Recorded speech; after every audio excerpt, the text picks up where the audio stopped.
नमस् नमस्कार. मी प्राध्यापिका डॉक्टर सुधा खडके, समाजशास्त्र विभाग प्रमुख, लोकनायक बापूजी महिला महाविद्यालय यवतमाळ. विद्यार्थी मित्रमैत्रिणींनो, यापूर्वी तुम्ही यूट्यूबवर आदिवासी धर्म आणि जादू या हेडिंगखाली तुम्ही काही विश्लेषण माझं ऐकलेलं आहे. तर हे जे आज आम्ही शिकवणार आहे, तुमच्यापर्यंत जी माहिती पोहोचविणार आहे ती आहे युनिट नंबर 4, BA तृतीय वर्ष, सोशल अँथ्रोपोलॉजी, आदिवासी धर्म. आदिवासी धर्म आपण शिकलो, त्या दिवशी व्याख्या शिकलात आपण. त्या व्याख्यांबरोबर वैशिष्ट्ये शिकवलेले आहेत मी. पण आजचा जो विषय आपण घेणार आहोत तो आहे, विद्यार्थी मित्रमैत्रिणींनो, यामध्ये आपण धर्माच्या उत्पत्तीचे सिद्धांत शिकणार आहोत. तर धर्माच्या उत्पत्तीचे सिद्धांत 19व्या शतकामध्ये अनेक अभ्यासकांनी धर्माच्या उत्पत्तीचे सिद्धांत मांडले आहे. या सिद्धांतामध्ये सर्वात्मवाद सिद्धांत, शक्तिवाद सिद्धांत, निसर्गवाद सिद्धांत, चेतनावाद, मानववाद, भोंगावाद, सामाजिक सिद्धांत, प्रकार्यवादी असे विविध सिद्धांताचे प्रकार आहेत. तर आपल्या या एका तासिकेमध्ये एवढे सिद्धांत शिकवल्या जाणार नाही, पण जे काही आपल्याला शिकता येईल ते मी शिकवण्याचा या तासिकेमध्ये प्रयत्न करते. पुन्हा एकदा तुमचं सर्वांचं मी स्वागत करते आणि आपला जो विषय आहे धर्माच्या उत्पत्तीचे सिद्धांत याला सुरुवात करते. तर सगळ्यात पहिला जो सिद्धांत आहे तो आहे जीवात्मवाद. आता जीवात्मवादालाच खूपदा सर्वात्मवाद असंही म्हटलं जातं. सर्वात्मवाद सिद्धांताचे प्रतिपादन कुणी केलं आहे तर एडवर्ड टायलर यांनी केले आहे. आणि त्यांनी असं म्हटलं आहे की समाजापासून तर सभ्य समाजापर्यंत धर्माचा आधार आत्म्याशी आहे. आत्म्यावर असलेल्या विश्वासामुळे या सिद्धांताला जीवात्मवादी सिद्धांत असे म्हणतात.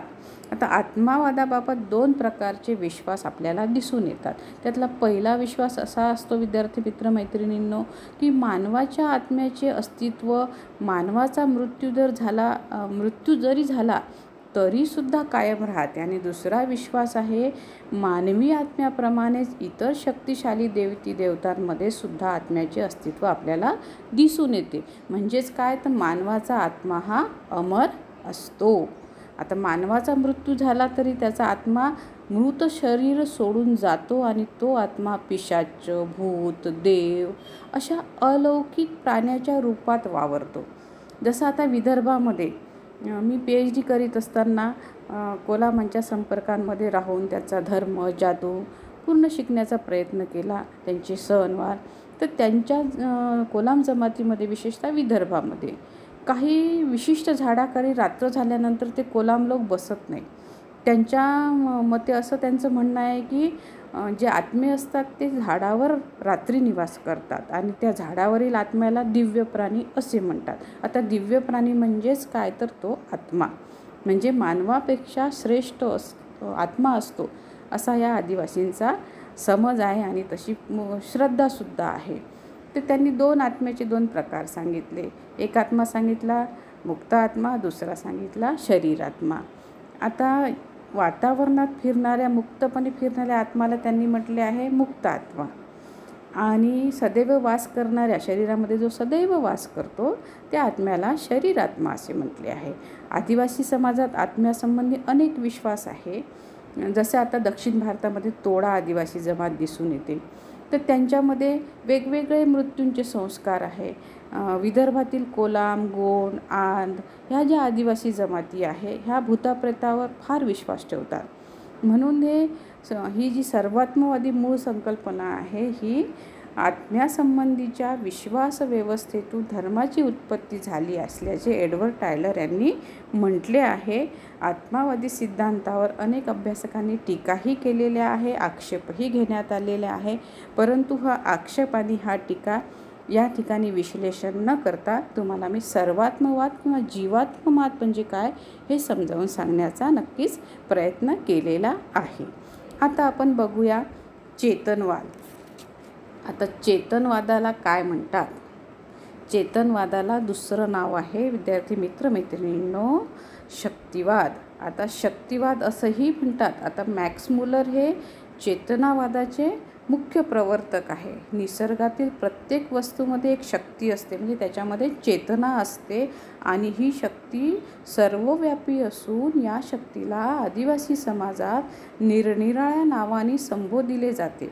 डॉक्टर मुजुमदार यांच्या मते मध्य प्रदेश व बिहार प्रदेशातील हो जमातीमध्ये या शक्तीला माना म्हणतात, कोणी बोंगा म्हणतात. आता पहा किती वेगवेगळे नावं आहेत. माना, बोंगा आपण कधीही ऐकलेले नाही, पण आदिवासी लोक या शक्तीला या नावाने आता मानालाच पुढे उत्पत्तीचा सिद्धांत म्हणून मानावाद नाव ठेवलं. आता मॅरेट यांनी मानावाद सिद्धांत मांडला, त्याचं श्रेय जातं मानवादाचं मॅरेट यांना. आणि ते म्हणतात की ही शक्ती सर्वव्यापी आहे. ही शक्ती डोळ्यांना दिसत नाही, अदृश्य असते, त्याला विशिष्ट आकारही असतो, पण मानाशक्ती मात्र निसर्गापेक्षा श्रेष्ठ असते, असे आदिवासींचे म्हणणे आहे. मानाशक्ती मानवी वस्तूंना प्रभावित करते आणि या सिद्धांताच्या आधारे धर्माची उत्पत्ती आत्म्याशी संबंधित नसून ती मानाशक्तीच्या आधारी झालेले आहे, असे या सिद्धांताचे समर्थक स्पष्टपणे आपले मत मांडतात. आणि मानाशक्ती इष्ट अनिष्ट अशा दोन्ही प्रकारे प्रभावित करते. आता दुसरी जी शक्ती आहे तिला बोंगा म्हटलं आहे, त्याला मग सिद्धांत म्हणून नाव दिलं आहे बोंगावाद. आता बोंगावाद सिद्धांत डॉक्टर मुजुमदार यांनी मांडला आहे. आणि बोंगा ही अलौकिक शक्ती असून ती सर्वत्र विद्यमान असते. मध्य भारतातील हो आदिवासी समाजामध्ये या शक्तीला बोंगा म्हणतात. आता बोंगा शक्तीसुद्धा निसर्गापेक्षा श्रेष्ठ आहे, असे त्यांचे म्हणणे आहे. मानवी जीवनात सुखदुःखात बोंगा शक्ती कारणीभूत असते. बोंगा शक्ती संकटाचे निवारण करते, असा आदिवासी समाजामध्ये समज आहे. बोंगा शक्ती संकटाचे निवारण करते. बोंगावाद चेतनावादाचेच एक रूप असून आदिवासी या बोंगा शक्तीची मनोभावे पूजा अर्चा करतात. आता या सिद्धांतावर सुद्धा टीका टिप्पणी झालेली आहे. या सिद्धांतामध्ये मात्र पवित्र अपवित्र या संकल्पनेचा फार उल्लेख केलेला दिसत नाही. तर धर्म ही एक सामाजिक घटना आहे, असंही त्या ठिकाणी म्हटलेलं आपल्याला दिसून येतं. आता तिसरा सिद्धांत आहे निसर्गवाद सिद्धांत.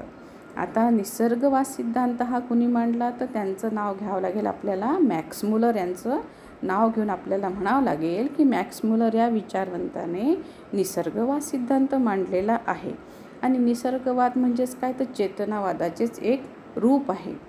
आता आदिवासी समाज प्राचीन काळापासून निसर्गाच्या सानिध्यात डोंगर दऱ्यात राहतात.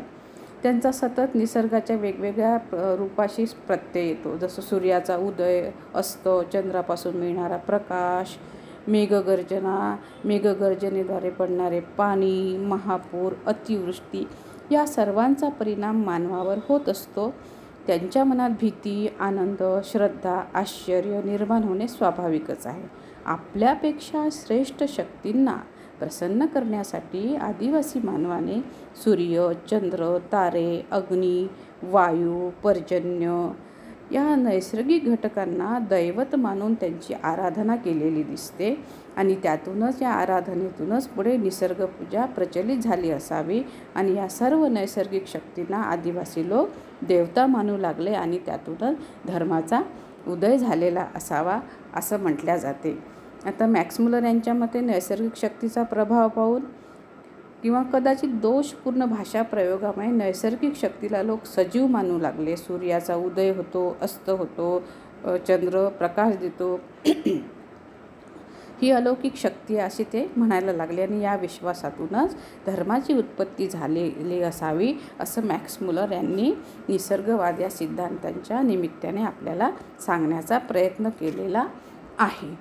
आता विद्यार्थी मैत्रिणींनो, जीवात्मवाद, चेतनावाद सिद्धांत आणि चेतनावादाचे दोन प्रकार, मानववाद सिद्धांत, बोंगावाद सिद्धांत आणि निसर्गवाद सिद्धांत, हे तीन सिद्धांत मी धर्माच्या उत्पत्तीच्या सिद्धांताच्या माध्यमातून आपणाला समजून देण्याचा प्रयत्न केलेला आहे. आपणास हे सिद्धांत नक्कीच कळलेले असावे. विद्यार्थी मित्रमैत्रिणींनो, आदिवासी समाजामध्ये वावरताना बरंच काही शिकण्यासारखं आहे. त्यांचा धर्म, त्यांची जादू, त्यांचे सणवार. तर या अभ्यास ऑनलाईन तासिकेच्या माध्यमातून मला सर्व विद्यार्थ्यांशी चांगल्या पद्धतीने संवाद साधायला मिळतो आहे. याचा फार आनंद होतो आहे, कारण की आदिवासी जमातीचा अभ्यास करणे हा माझ्या अत्यंत आणि अत्यंत आवडीचा विषय असल्यामुळे मी माझ्या पद्धतीने जितकं तुम्हाला या आदिवासी धर्माबद्दल, आदिवासी लोकांच्या सण समारंभ, आर्थिक व्यवस्थाबद्दल जितकं काही तुमच्यापर्यंत पोहोचविता येईल ते पोहोचविण्याचा नक्कीच प्रयत्न करते आणि इथे थांबते. धन्यवाद.